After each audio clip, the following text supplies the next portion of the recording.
وسلام على عباده الذين اصطفى أما بعد أعوذ بالله من الشيطان الرجيم بسم الله الرحمن الرحيم سبحان ربك رب العزة عما يصفون وسلام على المرسلين والحمد لله رب العالمين اللهم صل على سيدنا محمد وعلى آل سيدنا محمد وبارك وسلم اللهم صل على سيدنا محمد وعلى آل سيدنا محمد وبارك وسلم اللهم صل على سيدنا محمد وعلى آل سيدنا محمد وبارك وسلم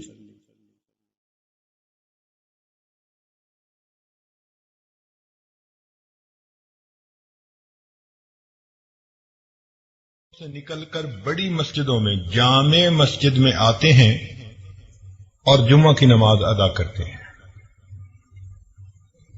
اور یہود انہوں نے چھٹی کے دن کو اپنے لیے عبادت کا دن بنایا، چنانچہ یوم السبت ہفتے کا دن۔ اب یہاں پر ایک مزاج کو سمجھنے کی ضرورت ہے کہ قوم نصارہ میں جب کسی کام کو شروع کیا جائے تو اس وقت خوشی منانے کا دستور ہے۔ کائنات بننی شروع اتوار کے دن ہوئی، اتوار کا دن ان کے لیے عید کا دن، اس لیے آپ دیکھیں گے کہ ان کے ہاں برتھ ڈے منانے کا رواج بہت عام ہے، جو کہ زندگی کی ابتدا ہو رہی ہوتی ہے، جبکہ امت مسلمہ کا مزاج اور ہے۔ ہمارے ہاں کام مکمل ہونے کا دن خوشی کا دن ہوتا ہے، اس لیے ہم کسی بزرگ کے پیدائش والے دن کو خوشی کا دن نہیں اتنا کہتے جتنا ان کا دنیا سے جانے کا دن خوشی کا دن ہوتا ہے کہ کام مکمل ہو گیا۔ اسی لیے اپنے اکابر کے سیرت کے جو جلسے کیے جاتے ہیں تو جس دن ان کی شہادت ہوتی ہے، وفات ہوتی ہے، اس دن سیرت کے جلسے کرتے ہیں۔ یہ جمعہ کا دن اللہ رب العزت کے ہاں شروع سے ہی بہت فضیلت کا حامل رہا، چنانچہ حدیث پاک میں آتا ہے کہ افضل الایام جمعہ، ہفتے کے 7 دنوں میں سے جو افضل دن ہے وہ جمعہ کا دن ہے۔ فیہ خلق آدم، اللہ تعالیٰ نے آدم علیہ السلام کو جمعہ کے دن پیدا کیا، یعنی ان کے بدن کو بنایا۔ فیہ نفخ آدم، اور جمعہ کے دن ان میں روح بھی ڈالی، جسد بھی جمعہ کے دن، پھر جمعہ کے دن اس میں روح بھی ڈال دی گئی۔ پھر جب فرشتوں کا امتحان ہوا اور آدم علیہ السلام کو فرشتوں نے سجدہ کیا، وہ بھی جمعہ کا دن تھا۔ تو آدم علیہ السلام کو اللہ تعالی کی طرف سے خلافت ارضی جو ملی وہ بھی جمعہ کا دن۔ اسی لیے جب زمین پر اتارے گئے تھے آدم علیہ السلام تو وہ بھی جمعہ کا دن بنتا ہے۔ حضرت نوح علیہ السلام آدم ثانی کہلاتے ہیں، ان کی کشتی جب طوفان سے بچ کر کنارے لگی تھی، طوفان ختم ہوا تھا تو وہ بھی جمعہ کا دن تھا۔ سیدنا ابراہیم علیہ السلام جب نار نمرود میں سے نکالے گئے تھے بحفاظت بخریت، وہ بھی جمعہ کا دن تھا۔ پھر سیدنا ابراہیم علیہ السلام نے جو بیت اللہ کی بنیاد رکھی، وَإِذْ يَرْفَعُ إِبْرَاهِيمُ الْقَوَاعِدَ مِنَ الْبَيْتِ وَإِسْمَاعِيلُ، تو وہ بھی جمعہ کا دن تھا۔ حضرت ابراہیم علیہ السلام نے اپنے بیٹے اسماعیل علیہ السلام کو جو قربان کیا تو ذی الحجہ کی 10 تھی، مگر جمعہ کا دن بنتا تھا۔ حضرت یوسف علیہ السلام کو کنویں میں سے جس دن قافلے والوں نے نکالا تھا تو وہ بھی جمعہ کا دن تھا، اور مکہ مکرمہ جس دن فتح ہوا، اللہ تعالیٰ کا وعدہ پورا ہوا، ان الذی فرض علیک القرآن لرادک الی معاد، تو وہ بھی جمعہ کا دن، حتیٰ کہ غزوہ بدر جس دن پیش آیا وہ بھی جمعہ کا دن تھا۔ تو جمعہ کے دن کی اپنی ایک تاریخ ہے، اور اللہ تعالیٰ کے ہاں یہ دن بڑے شرف اور عزت کا دن ہے۔ اس کو جمعہ اس لیے کہتے ہیں کہ مسلمانوں کا اجتماع ہوتا ہے۔ عام نمازیں بے شک اپنے محلے کی مسجدوں میں پڑھیں، لیکن جمعہ کے دن فرمایا کہ تم ذرا بڑی سطح پر جامع مسجد کے اندر جا کر جمعہ کی نماز ادا کرو۔ اس لیے جمعہ کی نماز کے لیے شرائط ہیں، ہر جگہ پر جمعہ کی نماز نہیں ہو سکتی، بہت چھوٹی آبادیاں جو دور دور بنی ہوتی ہیں وہاں جمعہ کی نماز نہیں ہوتی۔ تو اجتماع کی وجہ سے اس کو جمعہ کہا جاتا ہے۔ اس میں مقتدی واعظ و نصیحت سنتے ہیں اور امام ان کو نصیحت کی باتیں سناتا ہے، اس کو خطبہ کہتے ہیں۔ سنت ہے کہ اس کو عربی زبان میں دیا جائے، مگر ہر جگہ لوگ عربی زبان سمجھتے نہیں، تو فقہاء نے یہ سوچا کہ بجائے اس کے کہ لوگ اصل مقصد کو حاصل کرنے سے محروم رہیں، تو انہوں نے کہا کہ عربی خطبہ اتباع سنت کی نیت سے وہ انسان بعد میں دے دے، اس سے پہلے کچھ دیر اپنی قوم کو نصیحت کر دے، وصیت کے رنگ میں ان کو اپنی نصیحت سنا دے، اور یہ نصیحت اللہ تعالیٰ کو بہت پسند۔ اس کا اندازہ آپ اس بات سے لگائیے کہ عام دنوں میں ہم ظہر کی نماز 4 رکعت ادا کرتے ہیں، لیکن جمعہ کے دن جمعہ کی 2 رکعت فرض ہوتی ہے۔ غور کرنے کی بات ہے کہ اللہ رب العزت کو امام کا اپنی قوم کو نصیحت کرنا، خیر کی طرف بلانا اتنا اچھا لگا کہ اللہ تعالیٰ نے فرمایا کہ اس خطبہ کو میں 2 رکعت کے قائم مقام بنا کر اپنے حق میں تخفیف کر دیتا ہوں، 2 رکعت بھی جماعت سے ادا کر لو گے عبادت پوری ہو جائے گی۔ اس لیے حدیث پاک میں آتا ہے کہ جو آدمی اہتمام کے ساتھ جمعہ کی نماز ادا کرنے آتا ہے، غسل کرے، دھلے ہوئے کپڑے پہنے، خوشبو لگائے، کنگھی کرے اور وقت سے پہلے مسجد میں آئے، تو یہ عمل اللہ تعالیٰ کو اتنا پسند کہ اللہ تعالیٰ پچھلے جمعے سے اس جمعے تک کے درمیان کیے ہوئے تمام گناہوں کو معاف فرما دیتے ہیں۔ جمعہ کے دن ایک ساعت اجابت بھی ہے۔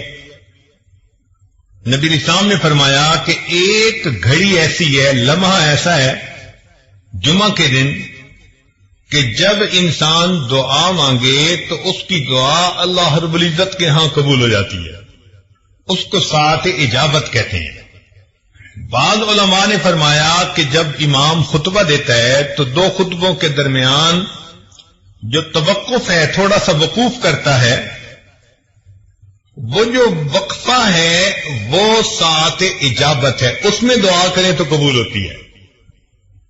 لیکن دوسرے علماء نے یہ کہا، محققین نے، کہ سیدہ فاطمہ الزہرا رضی اللہ تعالیٰ عنہا کی روایت ہے، وہ فرماتی ہیں کہ جمعہ کے دن عصر اور مغرب کے درمیان اللہ نے ساعت اجابت رکھی ہے،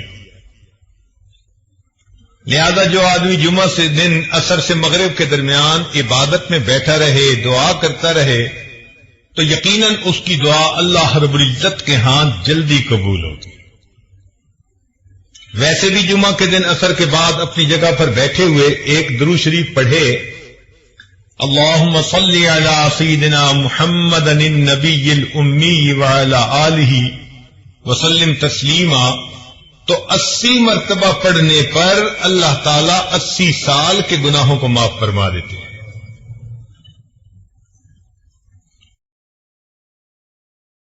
یہ جو اجتماع ہے اس کی اللہ کے ہاں بڑی اہمیت ہے۔ اس کی دلیل ساری دنیا میں اربوں مسلمان ہیں، لیکن اپنی اپنی جگہ سب دعا مانگتے ہیں، ان کی دعا پر قبولیت کا وعدہ نہیں ہے اللہ کی طرف سے،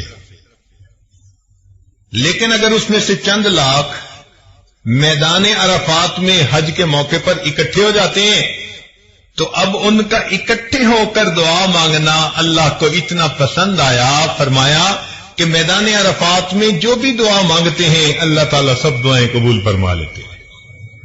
تو یہ مل کر مانگنا بھی اللہ کے ہاں ایک مقام رکھتا ہے۔ ایک بزرگ تھے، مجمع میں دعا مانگتے، کہتے دعا قبول ہو گئی۔ کسی نے کہا کہ حضرت آپ کو کیسے پتا؟ فرمایا بھئی اتنے لوگ اگر کسی دنیا دار کے دروازے پہ پہنچ جائیں اور اس سے ایک چونی مانگے تو وہ اتنے ہزاروں لوگوں کو چونی دے کے بھیجے گا یا خالی؟ اس نے کہا جی اتنے لوگوں کو تو خالی نہیں بھیجے گا، لحاظ کرے گا۔ فرمایا اس سخی کے لیے چونی دینا مشکل کام ہے، اللہ رب العزت کے لیے اپنے بندوں کو معاف کر دینا یہ آسان کام ہے۔ اب دیکھیے کہ اس جمعے میں خطیب نچوڑ کیا نکالتے ہیں اپنے خطبے کا، واعظ و نصیحت کی باتیں کر کے آخر پر خطیب یہ کہہ رہا ہوتا ہے کہ وَلَذِكْرُ اللَّهِ تَعَالَى أَعْلَى وَأَوْلَى وَأَجَلُّ وَأَتَمُّ وَأَهَمُّ وَأَكْبَرُ وَاللَّهُ يَعْلَمُ مَا تَصْنَعُونَ۔ یہ پوری کی پوری نصیحت کا نچوڑ ہوتا ہے۔ اس سے اللہ تعالی کی یاد کی اہمیت کا اندازہ لگا لیجیے۔ اسی لیے جو لوگ جمعہ کا اہتمام نہیں کرتے، اپنے گھروں میں بیٹھے رہتے ہیں، جب دوسری اذان ہوگی تو آئیں گے، کبھی آتے ہیں کبھی نہیں آتے، تو وہ بہت بڑی فضیلت سے محروم ہو جاتے ہیں۔ حدیث پاک میں آتا ہے کہ نبی علیہ الصلوۃ والسلام نے ارشاد فرمایا، لوگ جمعہ کی نماز چھوڑنے سے باز رہیں، ورنہ اللہ تعالی او لیختتمن اللہ علی قلوبہم ثم لیکونن من الغافلین، اگر وہ جمعہ کی نماز چھوڑیں گے اللہ تعالیٰ ان کے دلوں پر مہر لگا دیں گے۔ تو دلوں پہ مہر جباریت لگا دی جاتی ہے جو انسان جمعہ کی نماز میں غفلت کرتا ہے۔ اور ویسے بھی سوچئے، قوم یہود نے یوم الست کی ناقدری کی تھی، یوم السبت کی ناقدری کی تھی۔ ان کو کہا گیا تھا کہ اس دن تم نے مچھلیاں نہیں پکڑنی، مگر انہوں نے ہیلے بہانے سے اپنی مرضی پوری کر لی۔ تو یوم السبت کی ناقدری کرنے پر قوم یہود کی شکلیں ظاہر طور پر اللہ نے مسخ کر دی تھیں۔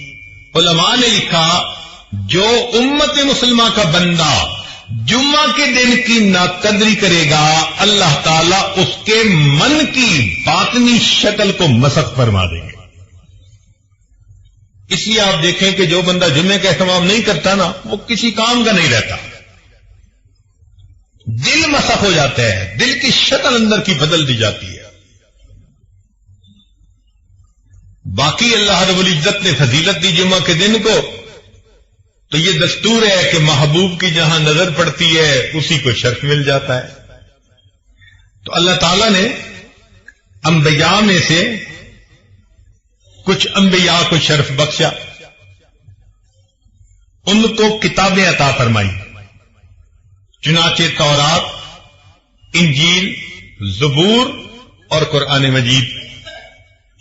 پھر اگر نبی علیہ الصلوۃ والسلام کے صحابہ میں دیکھیں تو 4 خلفاء کو اللہ تعالی نے فضیلت عطا فرمائی، جن کو ہم خلفائے راشدین کہتے ہیں۔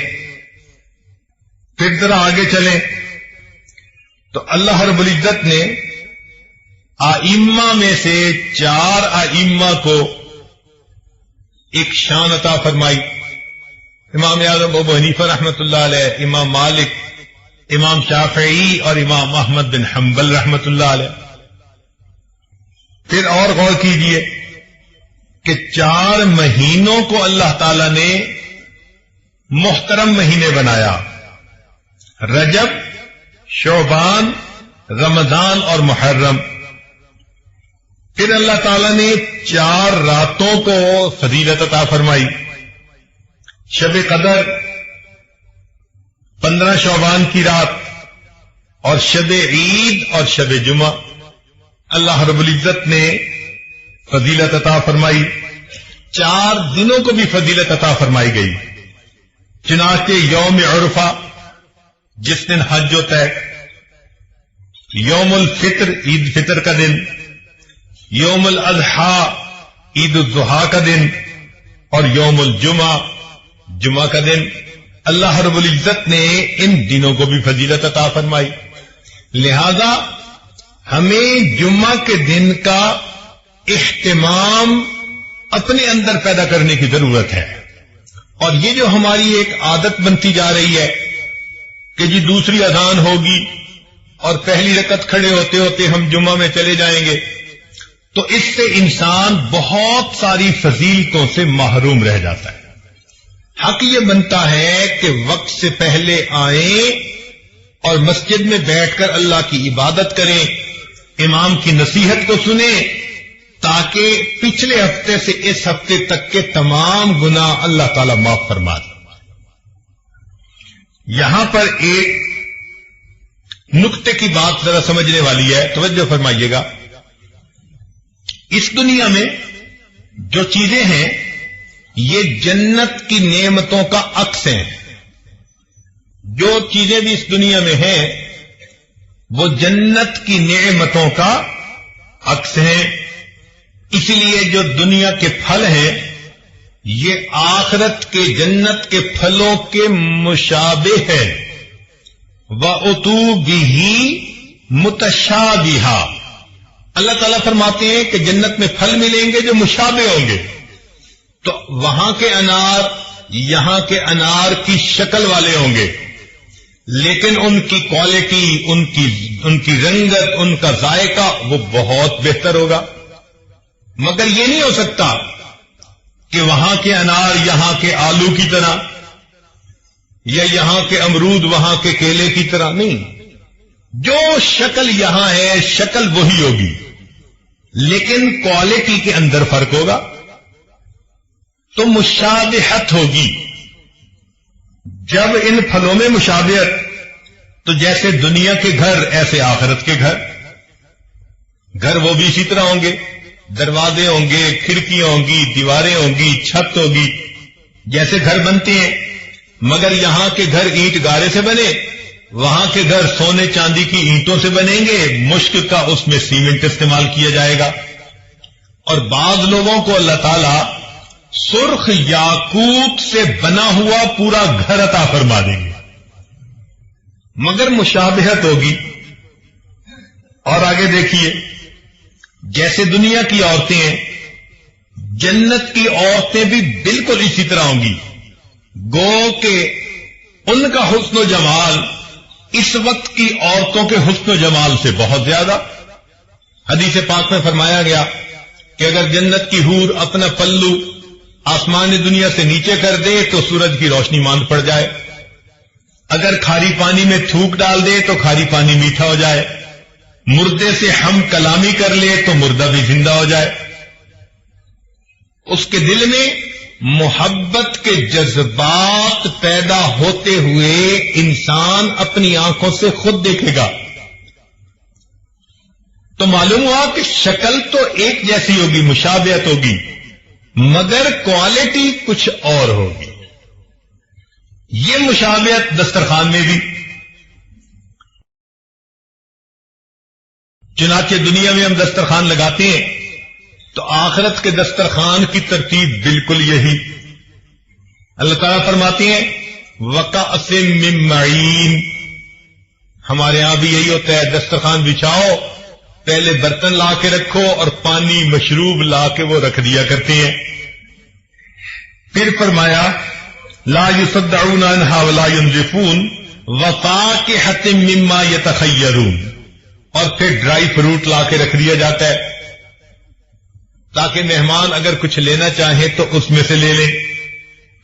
جب ڈرائی فروٹ بھی رکھ دیا گیا، پھر کھانے آتے ہیں جو اصل ڈشز ہوتی ہیں، تو فرمایا وَلَحْمِ طَيْرٍ مِّمَّا يَشْتَهُونَ، پھر بھنا ہوا گوشت آئے گا جس کے کھانے کی لوگ اشتہا رکھتے ہیں۔ تو ترتیب جو دنیا میں وہی ترتیب آخرت کی۔ تو جب یہ بات سمجھ آ گئی کہ دنیا کی نعمتیں آخرت کی نعمتوں کا عکس ہیں، جو یہاں معاملہ ہوگا ویسا ہی معاملہ آخرت میں، مگر وہاں کی کوالٹی، وہاں کی لذتیں وہ ایسی ہوں گی کہ دنیا کو اس کے ساتھ کوئی نسبت ہی نہیں ہے، مگر عکس ضرور ہے۔ تو جب یہ بات سمجھ میں آ گئی کہ دنیا کی نعمتیں آخرت کی نعمتوں کا عکس ہیں، اب حقیقت کی بات سمجھیے کہ جمعہ کو فضیلت اس لیے ملی کہ یہ آخرت کی ایک نعمت کا عکس ہے۔ وہ کون سی نعمت؟ حدیث پاک میں آتا ہے کہ جنتی جب جنت میں جائیں گے تو جنتی مخلوق کے حسن کو دیکھیں گے، اتنا متعجب ہوں گے، حیران ہوں گے، 70 سال تک ٹکٹکی باندھ کے دیکھتے رہ جائیں گے اور ان کو وقت گزرنے کا احساس نہیں ہوگا۔ جیسے کوئی خوبصورت چیز دیکھو تو انسان دیکھتا رہتا ہے متحیر ہو کر، تو جنتی مخلوق کا حسن اتنا ہوگا کہ یہ حیران ہو کر 70 سال دیکھتے رہ جائیں گے، وقت گزرنے کا پتہ نہیں چلے گا۔ پھر جنتی وہاں زندگی گزاریں گے۔ حدیث پاک میں آتا ہے کہ جب جنتی اپنی زندگی انجوائے کرنے لگ جائیں گے، اللہ تعالیٰ جنتیوں سے خطاب فرمائیں گے فَاسْأَلُونِي مَا شِئْتُمْ، میرے بندو مانگو مجھ سے تم کیا مانگتے ہو۔ تو جنتی کہیں گے اللہ سب نعمتیں مل گئی، مزے میں ہے، کوئی غم نہیں، کوئی فکر نہیں، اپنی من مرضی کی زندگی گزار رہے ہیں، ہر نعمت ہمارے پاس موجود ہے، اب ہم آپ سے کیا مانگیں؟ اللہ تعالیٰ فرمائیں گے تم اپنے علماء کی طرف رجوع کرو، وہ تمہیں گائیڈ کریں گے کہ تمہیں کیا چاہیے۔ چنانچہ جنت میں بھی ہمیں اپنے علماء کی ضرورت رہے گی، دنیا میں تو رہتی ہے، جنت میں بھی رہے گی۔ جنتی اپنے اپنے علاقے کے علماء جو جمعہ پڑھاتے تھے ان کی طرف رجوع کریں گے، پوچھیں گے جی اللہ تعالیٰ نے فرمایا کہ پوچھو علماء سے تو بتائیں اور کیا مانگے، ہمیں تو کچھ سمجھ نہیں آ رہا ہم کیا مانگیں۔ علماء کہیں گے کہ اگرچہ بہت نعمتیں مل گئیں، ایک نعمت ابھی باقی ہے۔ کون سی نعمت؟ کہ اللہ تعالیٰ نے فرمایا تھا وَلَدَيْنَا مَزِيدٌ، ہم جنت میں تجھے آپ کو ایک مزید نعمت عطا فرمائیں گے، یعنی اللہ تعالیٰ جنت میں جنتیوں کو اپنا دیدار عطا فرمائیں گے، اور ابھی تک ہمیں اللہ تعالیٰ کا دیدار نہیں ہوا، یہ نعمت ابھی باقی ہے۔ تو بس یہ سنتے ہی جنتی وجد میں آئیں گے، عشق و مستی میں، اور اللہ تعالیٰ سے جنتی فریاد کرنے لگ جائیں گے اللہ مکان ہو اور مکی کی ملاقات نہ ہو تو مزہ کیا، جنت میں تو آپ نے پہنچا دیا، اگر آپ سے ملاقات آپ کا دیدار نہ ہو تو جنت کا مزہ کیا۔ پھر جنتی کہیں گے اللہ ہم دنیا میں آپ کو بن دیکھ کے سجدے کیا کرتے تھے، تہجد میں جاگا کرتے تھے، رمضان کے روزے رکھا کرتے تھے، مولا تیرے حکموں کی پابندیاں کیا کرتے تھے، اس امید پر کہ آخرت میں آپ سے ملاقات ہوگی۔ اور آپ نے فرمایا بھی تھا کہ واللہ یدعو الی دار السلام، اللہ تعالیٰ دار السلام میں تمہیں بلاتا ہے۔ مولا اب تو ہم جنت میں پہنچ گئے، اب ہمیں اپنا دیدار عطا فرما دیجئے۔ چونکہ جب عاشق صادق کو پتہ چلتا ہے نا کہ محبوب سے ملاقات کا امکان ہے تو اس کا عشق اس کو بے قرار کر دیتا ہے۔ تو جنتی اس وقت اپنے اندر عشق کا ایسا جذبہ محسوس کریں گے کہ کہیں گے اللہ ہمیں جلدی اپنا دیدار عطا فرما دیجیے۔ اب تو آپ کا گھر بھی ہے، موقع بھی ہے، دستور بھی ہے۔ محبوب کے گھر پہنچ جائیں تو محبوب ملاقات کا شرف عطا کرتا ہے۔ لہذا اے میرے مولا ہمیں اپنا دیدار عطا کیجیے۔ علماء نے لکھا کہ اللہ تعالیٰ اپنا دیدار کروائیں گے، فرمائیں گے جنتیوں اس کے لیے تیاری کرو۔ جیسے دنیا میں شادی ہوتی ہے تو اس سے پہلے لوگ تیاری کرتے ہیں، کپڑے سلواتے ہیں، پھر اپنے بال بنواتے ہیں، پھر نہا دھو کے کپڑے پہن کے خوشبو لگا کے تقریب میں شرکت کے لیے جاتے ہیں۔ بالکل اسی طرح جنتی بھی تیاری کریں گے۔ ان کے لیے ایک بازار ہوگا جو حسن و جمال کا بازار ہوگا۔ جنتی وہاں جائیں گے تو جیسے چاہیں گے ان کو اللہ تعالیٰ ان کے من پسند کا حسن و جمال عطا کر دے گا۔ آج دنیا میں جس کا چہرہ گول وہ لمبا نہیں ہو سکتا، جس کا لمبا وہ گول نہیں ہو سکتا، آنکھیں چھوٹی تو موٹی نہیں ہو سکتی، موٹی ہے تو بادامی نہیں بن سکتی، تو لمیٹیشن ہے۔ مگر جنت کا معاملہ اور، اس بازار میں جنتی جائیں گے جیسے چاہیں گے، میرے بال ایسے ہوں، میری آنکھیں ایسی ہوں، میرے ہونٹ ایسے ہوں، میرے رخسار ایسے ہوں، ان کے اوپر رخسار کی جو چمک ہے وہ ایسی ہو، خوبصورتی ایسی ہو، دانت ایسے ہوں، یہ سوچتے چلے جائیں گے اللہ تعالیٰ ان کو من پسند کا حسن عطا کرتے چلے جائیں گے۔ آپ سوچئے ذرا وہ کیا جگہ ہوگی جہاں مومن کو اس کے من پسند کا حسن ملے گا۔ اللہ اکبر کبیرہ۔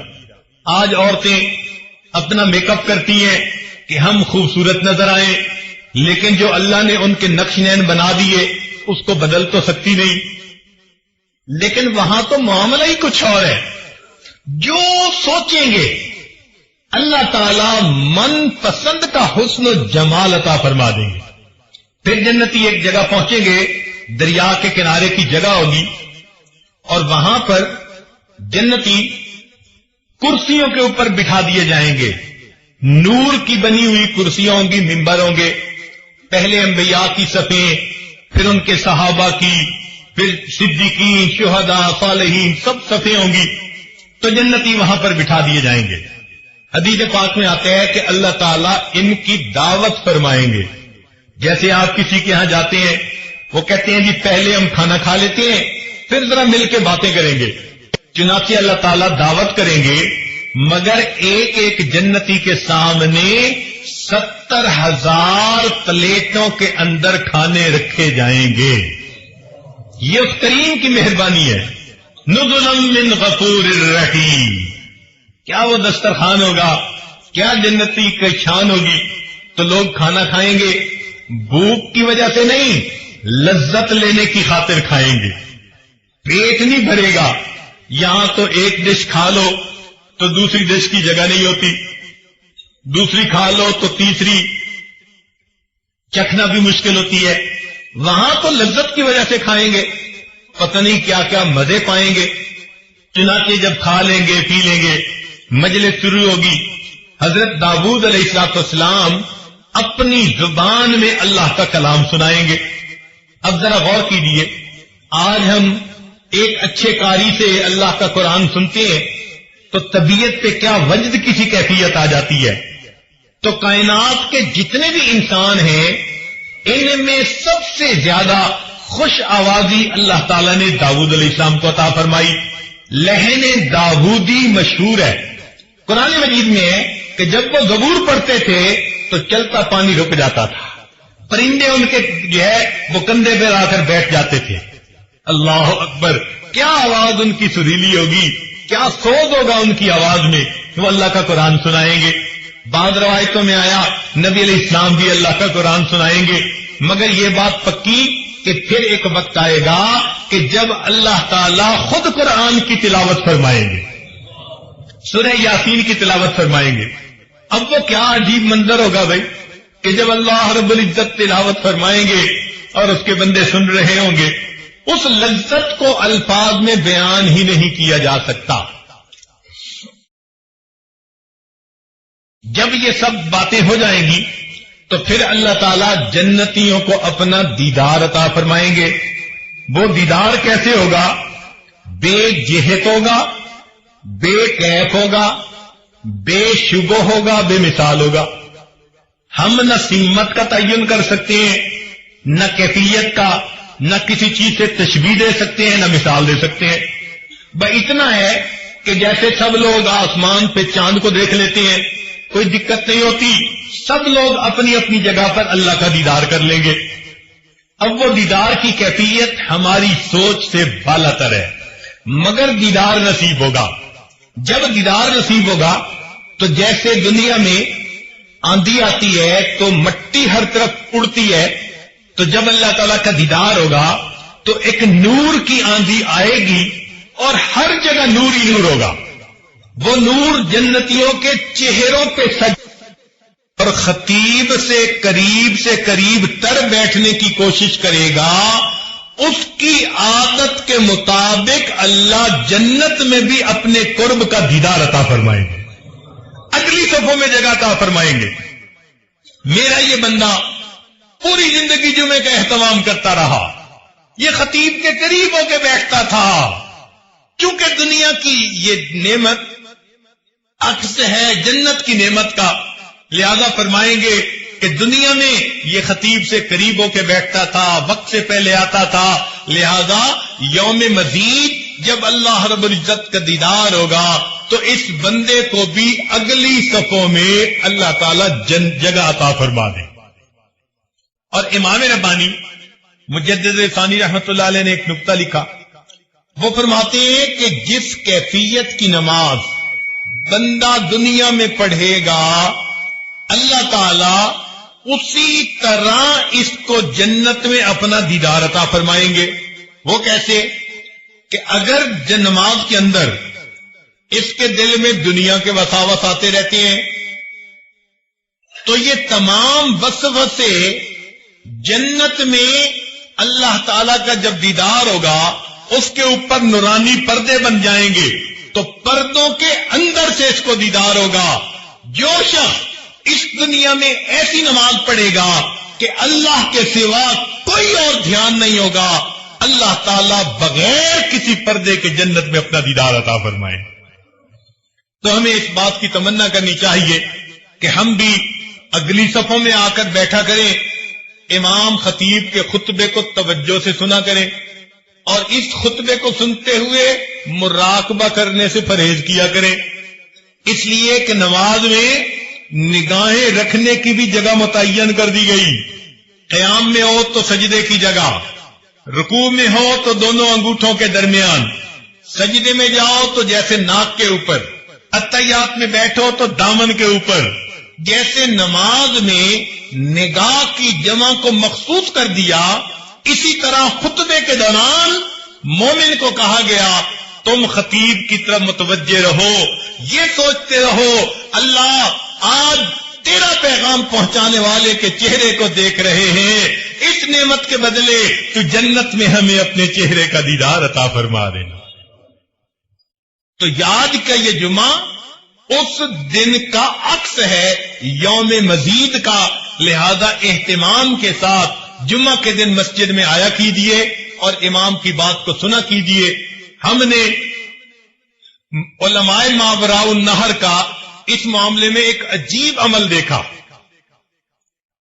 شاید قزاقستان کی بات ہے، ایک مسجد میں جمعہ کا نماز پڑھانی تھی، تو ہم فجر کے بعد سفر کر کے وہاں پہنچے اور جاتے ہی سو گئے. خیال تھا کہ 2-4 گھنٹے آرام کریں اور اس کے بعد اٹھ کے 1 گھنٹہ پہلے جمعہ کی تیاری کر لیں گے. ہمارے ہاں دستور ایسا ہی ہے کہ اگر 1 بجے جمعہ ہونا ہے تو سمجھتے ہیں کہ 1 گھنٹہ پہلے وضو کریں گے اور تیاری کریں گے, اور اذان دوسری جو ہے اس سے 5 منٹ بھی پہلے پہنچ جائیں گے تو ہم وقت سے پہلے پہنچ گئے. ہمارے ہاں کی کچھ عادت ایسی بنی ہوئی ہے. چنانچہ مجھے 10 بجے دن میں اٹھنا ہوا تو خیال تھا کہ بھئی نہا لیں, غسل کر لیں. جب باہر نکلے تو دیکھا کہ مسجد لوگوں سے بھری ہوئی ہے. اندازاً ایک مسجد میں اس وقت کوئی 500 بندے موجود تھے.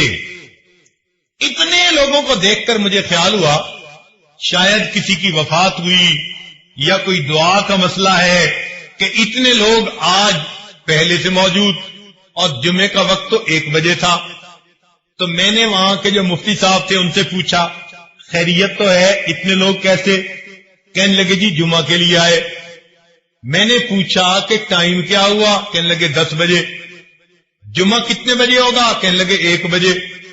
تو مجھے ذرا حیرت ہوئی, تو حیرت میں دیکھ کر انہوں نے کہا کہ ہمارے ہاں علماء نے عوام کو یہ بات اچھی طرح ذہن نشین کروائی ہے کہ جمعہ کی یہ مجلس یوم مزید کی اس مجلس کا عکس ہے.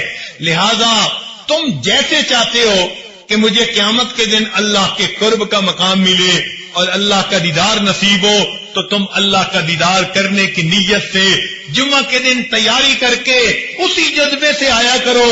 اللہ میں اپنے گھر میں تیار ہوا اور میں نکل رہا ہوں اپنے گھر سے, وقت سے پہلے جا رہا ہوں کہ تیری جو ہے جگہ پر جو ہے میں جاؤں گا مسجد میں اور آپ کے عاشقوں میں مل کر بیٹھوں گا. لہذا جس جذبے کے ساتھ آج مومن گھر سے تیار ہو کے آتا ہے, مسجد میں وقت سے پہلے بیٹھ جاتا ہے, بالکل یہ عکس ہے. اللہ تعالیٰ اسی حساب سے جنت میں اس کو بھی اپنا دیدار عطا فرمائیں گے. لہذا لوگ 10 بجے مسجد میں آ جاتے ہیں, تلاوت کرتے ہیں, صلاۃ التسبیح پڑھتے ہیں, سورہ کہف پڑھتے ہیں, استغفار اور ذکر کرتے ہیں کلمے کا, اور اپنی قضا نمازیں پڑھتے ہیں, اور 2-3 گھنٹے کی عبادت کے بعد پھر خطیب کا خطبہ سن کے جمعہ کی نماز پڑھ کے جاتے ہیں. پتہ چلتا ہے واقعی انہوں نے جمعہ کے دن کو عید کا دن سمجھا. اللہ تعالیٰ بھی ہمیں جمعے کا ایسا اہتمام کرنے کی توفیق عطا فرمائے. تو اللہ رب العزت ہمیں بھی جمعہ کے دن کا اہتمام کرنے کی توفیق عطا فرمائے کہ ہم بھی وقت سے پہلے تیار ہو کے اور نہا دھو کے اچھے کپڑے پہن کے مسجد میں آیا کریں اور یہاں آ کر عبادت کیا کریں. دیکھیے جمعہ کے دن ہم آرام کے ساتھ نمازیں اپنی قضا پڑھ سکتے ہیں. جمعہ کے دن ہم کلمہ شریف کا ورد کر سکتے ہیں, استغفار پڑھ سکتے ہیں, اللہ کی یاد میں بیٹھ کے لمبی دعائیں مانگ سکتے ہیں. آگے پیچھے تو مصروفیت کی وجہ سے وقت نہیں ملتا, لیکن جن لوگوں کے پاس فرصت ہوتی ہے, خاص طور پر جو کاروباری لوگ ہیں, ان کو تو اللہ نے صاف فرما دیا اذا نودی للصلاة من یوم الجمعہ فاسعوا الی ذکر اللہ وذروا البیع. پتہ چلا کہ یہ نماز اتنی اللہ کے ہاں وقار والی, عزت والی ہے کہ حلال بزنس جو تھا فرمایا اذان کے بعد اب وہ بھی کرنا تمہارے لیے منع ہے, چھوڑ دو اس کو اور آ جاؤ میرے گھر کی طرف. ہم بھی اللہ تعالیٰ کی اس آواز پر لبیک کہتے ہوئے مسجدوں میں آیا کریں. جمعہ کی ان گھڑیوں سے ہم برکتیں حاصل کیا کریں. ہم ایک طرف تو جمعہ کی برکتیں حاصل نہیں کرتے اور دوسری طرف پھر شکوے کرتے پھرتے ہیں, پریشانیاں دور نہیں ہوتی, مصیبتیں ختم نہیں ہوتی. اور جی کیا کریں, پریشان ہی پریشان ہے, پتہ نہیں کوئی کیا وقت ہو گیا, کسی نے کاروبار باندھ دیا, رشتے باندھ دیے. یہ سب ہاتھوں کی اپنی کمائی ہوتی ہے. اللہ تعالیٰ نے جو موقع دیے اپنی ذات سے حاصل کرنے کے, ان موقعوں کو ضائع نہ کیجیے. جمعے کا اہتمام پیدا کر لیجیے, بلکہ جمعے کے دن کو کہ اس وقت کو غنیمت سمجھ کر اللہ کی عبادت میں کچھ وقت جو ہے وہ لگایا کیجئے. مسجد میں آ کر فقط خطیب کا خطبہ ہی نہیں سننا ہوتا، بلکہ اس میں نمازیں پڑھ کر اپنے رب کو منانا ہوتا ہے، اپنے دل کو دھونا ہوتا ہے. ہفتے میں چلو ایک مرتبہ ہی ہمیں ایسی مجلس مل جائے تو شاید ہمارے دل صاف ہو جائیں. یہ دل کی گندگیاں، یہ دل کے پیمانے جو اس وقت آج خاموش ہو چکے ہیں، دل کے نئے خانے مئے مغرب نے کر ڈالے خاموش، جو آج یہ اندر کا سواز ختم ہو چکا. ہم مسجد میں آیا کریں اور اللہ تعالیٰ سے لو لگا کر بیٹھیں، میرے مولا مہربانی فرما دیجئے گا، ہمارے حال پر رحمت کی نظر فرما دیجئے گا، ہماری اندر کی کیفیت بنے گی. اور اگر ہم جمعے کی نماز بھی نہیں پڑھیں گے، جیسے دفتروں کے بہت سارے لوگ بہانے کر لیتی ہیں، او جی ہم دفتر میں کام کرتے ہیں، ہمیں تو جمعے کی فرصت نہیں ملتی، تو یقین کیجئے جو انسان جمعے کی ناقدری کرتا ہے، اللہ تعالیٰ پھر ان کے من کی شکلوں کو اسی طرح مسخ کر دیتا ہے جیسے یوم السبت کی ناقدری کرنے سے اللہ نے یہود کی شکلوں کو مسخ کر دیا تھا. چنانچہ مشہور واقعہ ہے، امام شاہ ولی اللہ محدث دہلوی رحمت اللہ علیہ کے بیٹے شاہ عبد العزیز رحمت اللہ علیہ، وہ اپنے گھر کے قریب مسجد بنی ہوئی تھی جس کو مسجد بیت کہتے ہیں، وہیں پر اپنی نمازیں 5 جماعت کے ساتھ ادا کر لیتے تھے. لیکن جمعہ کی نماز کے لیے گھر سے چل کے دہلی کی جو شاہی مسجد ہے وہاں پر آیا کرتے تھے. لوگ ان کے ساتھ بڑی محبت کا تعلق رکھتے تھے، ان کا چہرہ اتنا منور تھا، ایک نظر دیکھنے کے لیے لوگ تڑپتے تھے. تو حضرت گھر سے چل کے جاتے، ساتھ ایک خادم ہوتا تھا، چنانچہ جمعہ کے لیے جاتے. مگر کچھ وقت کے بعد حضرت کا معمول بدل گیا. جب آپ باہر نکلتے سر کے اوپر ایک کپڑا ڈال لیا کرتے تھے بازار میں سے گزرتے ہوئے، اور اس طرح مسجد پہنچتے تھے. آپ کا خادم بھی حیران، لوگ بھی حیران. اب کئی خادم جن کو خدمت کرتے کرتے کافی وقت گزر جائے، وہ ذرا آدمی کے ساتھ بڑے کھلی بات کرنے کے عادی بن جاتے ہیں. تو ایک دن خادم نے کہا، حضرت ہفتہ پورا تو یہ لوگ انتظار میں رہتے ہیں اور آپ کی ایک جھلک دیکھنے کے لیے گھروں سے آ کر راستے میں آپ کے منتظر ہوتی ہیں، اور آپ کے استغنا کا یہ عالم کہ جب جاتے ہیں تو اپنے اوپر آپ اس طرح رومال ڈال لیتی ہیں کہ ان کو چہرہ ہی نظر نہیں آتا. یہ کیا بات ہوئی؟ جب حضرت نے یہ بات سنی تو اپنا رومال اتار کر اس کے سر کے اوپر ڈال دیا. ایسا تصرف تھا اللہ کی طرف سے، ان کے ہاتھ پہ یہ کرامت صادر ہوئی کہ وہ جو ان کا خادم تھا جب اس نے دیکھا تو اس کو بازار کے اندر انسان تو تھوڑے نظر آئے اور جانور چلتے ہوئے زیادہ نظر آئے. حیران ہو گیا، حضرت یہ کیا معاملہ؟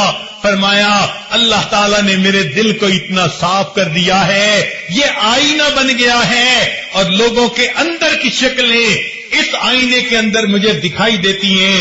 اس لیے میں جو اپنے سر کے اوپر کپڑا کر لیتا ہوں، میں ان کو اپنے دیدار سے نہیں روکتا بلکہ میں اپنی نگاہوں کو بچاتا ہوں. میرے دل میں کوئی بدگمانی کسی کے بارے میں پیدا نہ ہو جائے کہ میں نے اللہ کے بندوں کو ان کی اصلی شکلوں کی حالت میں دیکھا. بالکل اسی طرح کا واقعہ حضرت امام جو ہے احمد علی لاہوری رحمت اللہ علیہ، امام التفسیر جو تھے، ان کے بارے میں آتا ہے. اپنی بات وہ خود سنایا کرتے تھے اپنے درس قرآن میں. فرماتے تھے کہ میں ایک مرتبہ بازار میں جا رہا تھا، میں نے ایک اللہ کے ولی کو دیکھا، میں نے قریب ہو کر ان کو سلام کیا. جب سلام کیا تو انہوں نے مجھ سے سوال کیا، احمد علی انسان کہاں بستے ہیں؟ جب میں نے ان کی یہ بات سنی تو میں نے ادھر ادھر دیکھا، بازار لوگوں سے بھرا ہوا تھا. میں نے کہا کہ یہ سب انسان ہی تو ہیں. انہوں نے یہ بات سن کر ایک حیرانی کی نظر ڈالی اور فرمانے لگے یہ سب کے سب انسان ہیں. فرمایا ان کی آواز میں کوئی ایسی تاثیر تھی، میرے اوپر ایسی کیفیت ہو گئی کہ میں نے جب دیکھا تو مجھے بازار کتے بلے خنزیر سے بھرا نظر آیا، کوئی شکل انسانوں والی تھی. فرماتے ہیں جب میری یہ کیفیت ختم ہوئی میں نے دیکھا کہ وہ اللہ والے جا چکے تھے. حضرت یہ واقعہ سنا کر اپنے درس قرآن میں کہا کرتے تھے کہ لوگوں رب تو سب کا ایک، یہ کہا کرتے تھے کہ لوگوں رب تو سب کا ایک، رب کا کوئی ایک، لوگوں رب تو سب کا ایک، اور رب کا کوئی قسمت والا ہوتا ہے جو واقعی اپنے آپ کو کبیرہ گناہوں سے بچاتا ہے اور اپنی من کی شکل کی حفاظت کر کے اندر سے بھی انسان والی حالت پہ زندگی گزارتا ہے، ورنہ تو آج خواہشات کی اتنی اتباع ہونے لگ گئی، شیطان کے رستے پہ اتنا چلنے لگ گئے کہ ظاہر کی شکل انسانوں والی ہے اور من کی شکل تو اللہ جانتا ہے کیا ہے۔ اللہ تعالی ہمارے من کی شکل کو بھی انسانوں والا بنا دے۔ ہمارے حضرت مرشد عالم رحمت اللہ علیہ ایک عجیب بات فرمایا کرتے تھے، فرماتے تھے حال دل جس سے میں کہتا کوئی ایسا نہ ملا، حال دل جس سے میں کہتا کوئی ایسا نہ ملا، بت کے بندے تو ملے اللہ کا بندہ نہ ملا۔ آج جس کو دیکھو کوئی دولت کی ہوس میں، کوئی کسی حسن و جمال کی پرستش میں، غیر کی طرف دل اٹکے ہوئے ہیں اور اللہ کی محبت میں ڈوب کر زندگی گزارنے والے بہت کم نظر آتے ہیں۔ اللہ تعالی ہم پر آج کی اس محفل میں اپنا رحم فرمائے، ہماری من کی شکلوں کو بھی اللہ صحیح کر دے اور ہمیں جمعہ کی اس نماز کا اہتمام کرنے کی توفیق عطا فرما دے، اور اس نعمت کے بدلے اللہ جنت میں ہمیں اپنے دیدار والی نعمت عظمی بھی عطا فرما دے۔ وآخر دعوانا ان الحمد للہ رب العالمین۔